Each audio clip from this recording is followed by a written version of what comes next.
Hi, it's Mr. Whiteside here again. I'm just going to do a quick little tutorial on how to graph an equation, say y equals 2x minus 3. So I just typed that in.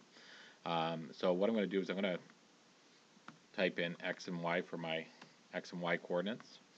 And I don't know where you want to start graphing from, maybe from -3. Now we could type in -3, -2, -1 all the way up. Or maybe better yet, I'll show you a neat little trick that we can do here. Notice this cell. A little hard to see with this one here, but it's E, and it looks like 10. So this is E10. Okay, so the one above it was E9. So this one here, I just go equals, is going to be E9, and we want to add 1 to it. So if I look at this one up above, -3, I want this to be -2. So I'm going to take -3, and I'm going to add the 1 to it. So look what happens when I click off of this. It goes -2. So you might say, well, why wouldn't you just write -2? But what I can do is I can copy this. So I'm right-clicking, hitting copy, and then I can highlight down here, and I can right-click again and hit paste. And now it automatically puts those in. Okay, now I realize that's probably pretty easy for you guys to do already. But over here now, we want to go 2 times whatever the x value is minus 3.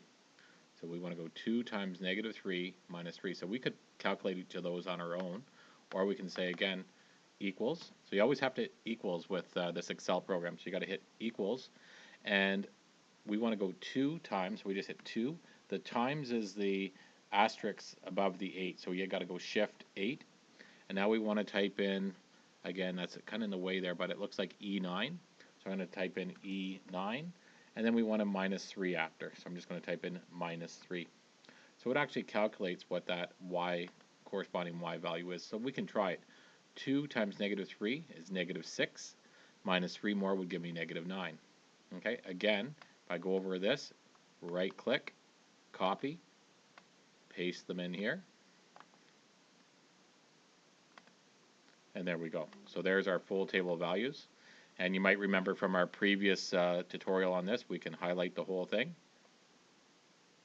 And we can go Insert, Scatter, and choose the one, say, top left. And there's our nice line here. Okay. Now we can actually draw it in by adding a trend line.